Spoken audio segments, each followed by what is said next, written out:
Okay, let's move on directly to Day 6 milestone Game 2's first half. We're gonna have TWT versus TSC PBX. Will be coming out as Night Watch this time, but even with Night Watch on mind here, I guess, it's more of a tight, Night Watch is more of a tight character for me now, but let's just see how this goes. We're gonna be having one Titan alongside with double flywheel boom with no speed boost.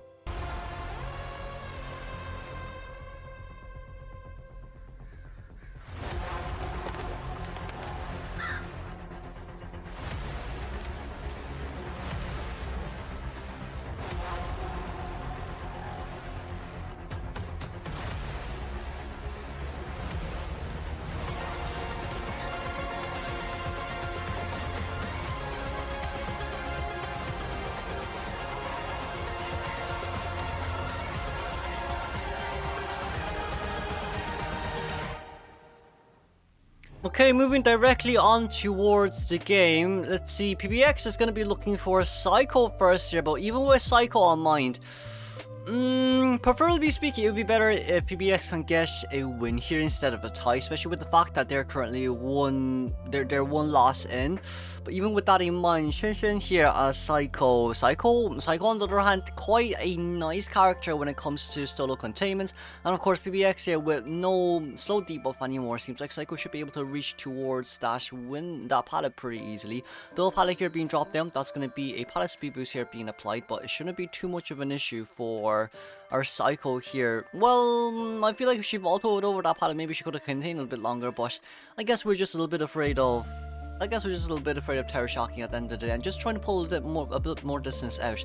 Now then, Mercenary back in middle, there is Psycho here once again. That's going to be another slow debuff applied, double pallet there being dropped down at the same time. The Sawyers are quite in sync here, but I guess from Psycho's point of view right now, since she is being chased, maybe letting Mercenary drop down that pallet might have been just a little bit better, so Psycho can rotate a little bit further out. Because like even with Mercenary side right now, Mercy can 100% just elbow pad out, but it seems like we're going to be able to get the blink down here anyways, and it's going to be concluded as an 80-second downtime. Okay. Overall, it's not too bad for now. It's not too bad for now. We do have around 2.5 Cypher machines done. TWT Game is going to go up to 25% Mule 4-man eliminations, 30%. Maybe not really 30, especially with how fast the Cypher is going right now. I say 30 is a little bit of an exaggeration here. PBS going out. You can't really full chase Merc in that situation as well, because Merc can just elbow pad in with a no damage rescue. You don't really want that, but it seems like we are going to be able to get a Typhoon, so it's max energy stacks here currently. There are pallets nearby to use, but I guess for Shin here as well, that's very nice pallet stump. But even with that pallet stump on mind, there goes the Cycle. PBX needs to Typhoon him back. PBX needs to Typhoon him back right here. We got a Typhoon back, and still goes down towards the corner though. Okay, there comes anti-current, which is now the issue. But I guess since this is quite an open area, the max anti-current can do is slow down the chirp progression time. That's honestly about it, but guess at the end of the day, there's really nothing much you can do there. We still get the hit on towards Psycho there, thankfully, but anti-current, we got the Typhoon back. Okay, Flywheel didn't do much. The Flywheel has been failed, but I don't think Anti will. Yeah, Anti can't really pursue here anymore. They're missing one full Cypher machine, so we did buy a little bit more time. We did 100% buy a little bit more time, but not enough for a 4-man endgame right now. Not enough for a 4-man endgame. PBX currently 36% 4-man elimination rate. That's a bit high. That's honestly speaking very high, especially with the fact that they've only one Cypher machine remaining, and everyone's basically going to be back at full health by the time that Psycho has been sold off here. So even with that on mind, the moment accelerated decoding starts in 20 seconds, there's really not that much time remaining left for survivors. Not for survivors, so for Night Watch here. That's going to be another issue on hand. We do have Mercenary currently at Corner House Mansion. But even if you're a Shrine right now, I guess for PBX trying to look for the next nearby survivor, seems like it'll be Anti-Current. But even with Anti-Current here on mind, we're going to come back here destroying the pallet anyways. And with the pallet being destroyed, Anti-Current has way too much time to contain. Because of, like, she's 60% flute stacks here. So, like, that's gonna be at least 30-second disarm time. You do triple and it gives you like 20 seconds, and then you have like one or two more, which gives you around 10 seconds. So that's gonna be current pushback. Okay, fair enough. Didn't get much. Very nice sidestep there done by PBX, but even with a sidestep there on mind, Oh, there's life. It's inevitable. It really is inevitable. Now, breaking the pallet would have been a better idea instead of vaulting over it. But it seems like we're anti-current here 20 seconds until flywheel is ready. So with flywheel not being ready yet, overall, more or less is still a tie game. The last two cipher machine currently being decoded, and the current still trying to play mind games right here. That's going to be a nice 4-second disarm. PBX decided not to break the pallet. Probably breaking pallets would be a better idea, but that's going to be anti-down and finally on chair. Overall, okay, it seems like we're currently in a bad spot. It's shy in middle right now. Embalmer in middle, cipher machine there currently at 90%. There's triple pallets. Triple pallets in middle has to be destroyed. All 3 pallets here have to be destroyed.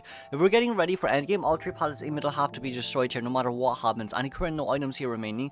PBX needs to get ready for endgame. Endgame is a situation of you maintaining max energy stacks just so you can keep dashing, getting survivors down ASAP, and then saving your trash for teleport. That's what endgame is about right now, but it does seem like Embalmer is going to be able to get the heal there on towards anti-current. But of course, Embalmer also at the same time being able to embalm anti-current. Well, Embalmer most likely saw Mercy's face and Anti's face at the same time, so it's not much for them to worry about really. So we could get the first hits on towards Embalmer. The Embalmer no self-heal, but Embalmer does have the coffin on him, so well he does have self-heal, but he doesn't have power time. Okay, though I do think the biggest question here now is where do we start off? Where do we really start off? Ling has a really long we TP'd a bit early. We TP'd a bit early, especially with Merc double elbow pad. That's a little bit of an early TP. Survivor's getting ready for endgame right now. Survivor's 100% getting ready for endgame right now. PBX can't hit it until his Typhoon is ready. That's the issue. Merc is also waiting here right now. Merc knows that he won't go down immediately, which is why Merc is still quite strong. That mini tie turn time really does hurt. Really does hurt, especially when it comes to Prime Cipher Machine. It's a bit annoying. This is a bit annoying. We're going to be able to get the hit. Did not get the hit. We decided to elbow pad there instead. At least that's one elbow pad gone, but the Cipher Machine is still at 99%, so there's that too. It's just a matter of time now. It really is just a matter of time now. We are waiting. We could find out. Like PBX just not hitting here. It's a waiting game. It is a waiting game. But like even if Mercy gets hit down, I'd say Anti-Current can probably heal it, or even Embalmer can coffin the Merc. Just depending on who gets chased first. Because if it's Embalmer who gets chased first, Anti-Current can heal Merc. And then Embalmer can just do his usual shenanigans. But since we do have crows popping out, it seems like endgame here. We know where Embalmer is, we know where Merc is. We're just waiting for Anti's crows. Anti no items left. They're gonna get an item first. Okay, they're getting an item. And with the item here on mind, Anti-Current. Let's just see what item Anti-Current will get then, I guess. It's really for endgame. Okay, Anti-Current crows have popped out as well. Anti-Current got a perfume, but perfume isn't gonna be able to do much endgame. We have teleport. Okay, we have teleport. That's all we need to know. We have teleport. 1, 2, 3. And we're going to be looking for Embalmer here. So knowing where Embalmer is right now, that's good news. Anti-Current's the one that opens the gate really slow. That's going to be the pullback. This is why I'm saying you should have broken the pallet there first before anything else. PBX is a little bit of a tough situation right now. We get the TP over, but at least Anti has no items remaining. We're going to vault over. You're gonna have to break the pallet and ooh, okay, but fly was still out. Hey, we did that by accident. And there we go back. Yeah, it's a tie game. It's a tie game here. Ling bought more than enough time. There's no TP left. There's no energy left for shenanigans. So, I guess on Ling's side, no, very nicely done. And oh, it's a 3-man escape. Oh, it's a 3-man escape. Oh, I see where this is going. If Embalmer embalmed, then we shouldn't have done that. But let's congratulate the 3-man escape here. Moving on towards next game. Let's see here. We're going to be able to see Prospector, Gravekeeper, Seer, and Cheerleader. We've been seeing Gravekeeper quite a lot recently, so this is going to be quite...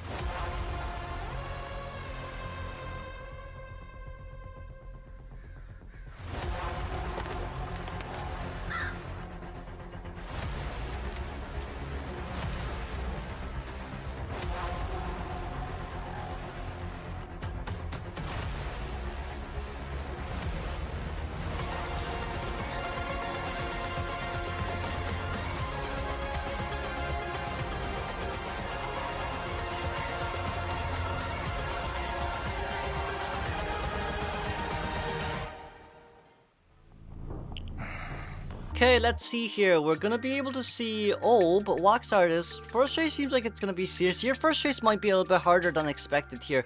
Especially with the fact that, well, I mean, you can base Seer's Owl out, that's one thing, but I guess really the other thing is with Seer, you can farm owls anyway, so that shouldn't be too much of a worry here.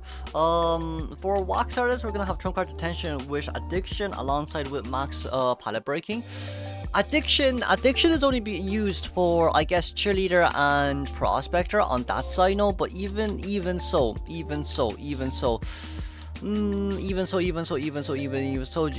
okay, Seer's currently at an open area. Not the best case scenarios here. We did not get a hit on the owl just yet, but we're waiting. But like, you can just stun. You can actually just stun here. You can. Yeah. Okay, we got a stun. Okay, that's fine. That's fine. Seer going upstairs. The 2 stories the best for Seer. 2 stories honestly the best for Seer here right now. We shouldn't be able to get a drop down hit here just yet, but potentially speaking for Seer, that's gonna be a blink down, and there's a basement question mark. Is there a basement? There is not a basement nearby. Okay, no, there is a basement nearby, but we're not willing to chain basement. Okay, I see. We're not willing to, but if we chain basement's a guaranteed title, so maybe I'm not understanding something, but Prospector Cypher getting locked right there. GK coming in towards rescue. Meanwhile, there's no pallet here for Seer left to play around in. Seer becoming first chase here, but sadly Seer wasn't able to get the flywheel out. And GK most likely won't fail rescue here too, which is pretty much a good thing when you all things consider. We're going to be able to get a normal hit. Okay, Seer, is he still farming owls? He has around 60% owl remaining. We do have flywheel, but we decided not to use it instead. Running straight towards the corner right, the 3 cipher machines are done. We should be able to open max presence here. And I guess when it comes to, in a nutshell, right, when it comes to harassing against the Wax Artist, you won't be able to do much. Even with Prospector here, I'd say it's kind of hard. It is really hard. We are playing around with the magnet, fair enough. We gotta manage to pick back up. That's gonna be a stun down, which is fine. Prospector has another. He didn't throw the magnet out properly. Okay, that's an issue.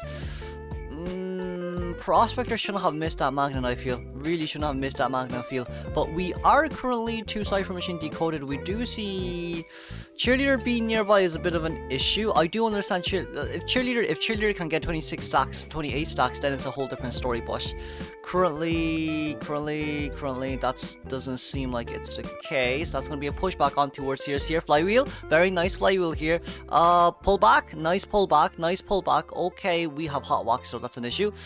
And there goes down Seer. Okay, I guess it's a fight for struggle. It's really a fight for struggle here. Survivors want a 3-man escape. That's the thing. But we're Seer being eliminated here as well. You're gonna see how you go aiming for that 3-man endgame though. There is a dungeon nearby, but dungeon, a graveyard. Cipher machine, we're missing 260% cipher machines. Total of 120% cipher machine.